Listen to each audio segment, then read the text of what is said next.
Scraps का क्या अर्थ होता है ये आज की इस वीडियो में सीख लेते हैं। स्क्रैप्स का दो तरीके से इस्तेमाल किया जा सकता है। एक तो स्क्रैप का प्लूरल यानी कि बहुवचन होता है स्क्रैप्स, यानी कि एक से ज़्यादा स्क्रैप को हम स्क्रैप्स कहते हैं। और स्क्रैप का अर्थ होता है रद्दी चीज़ें, रद्दी माल, रद्दी, टुकड़ा, झगड़ा, मुठभेड़ या कतरन।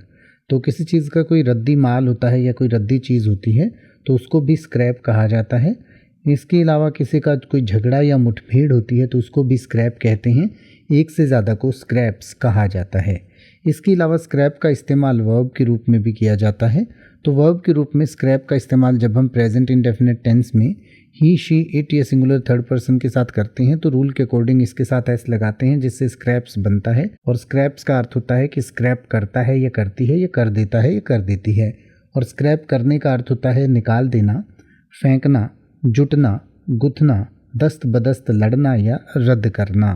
तो स्क्रैप्स का अर्थ हुआ कि निकाल देता है या देती है, फेंकता है या फेंकती है, या रद्द करता है या करती है, या कर देता है या कर देती है। जैसे कि अगर आप ये कहना चाहें कि फर्श कागज़ के टुकड़ों से अटा पड़ा है तो आप कहेंगे the floor is littered with scraps of paper.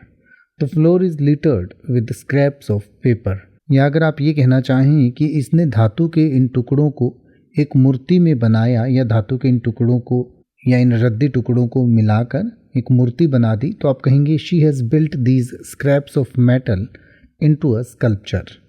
अब आप ऐसे ही किसी भी वर्ड का मतलब हिंदी और इंग्लिश में YouTube पर सर्च कर सकते हैं। आपको मेरी वीडियो मिल जाएगी जिसमें आप बिना किसी फालतू बकवास के सीधा उस वर्ड का मतलब समझ पाएंगे। तो ऐसी ही वीडियोस को देखते रहने के लिए चैनल को सब्सक्राइब करें और बेल आइकन को प्रेस करें।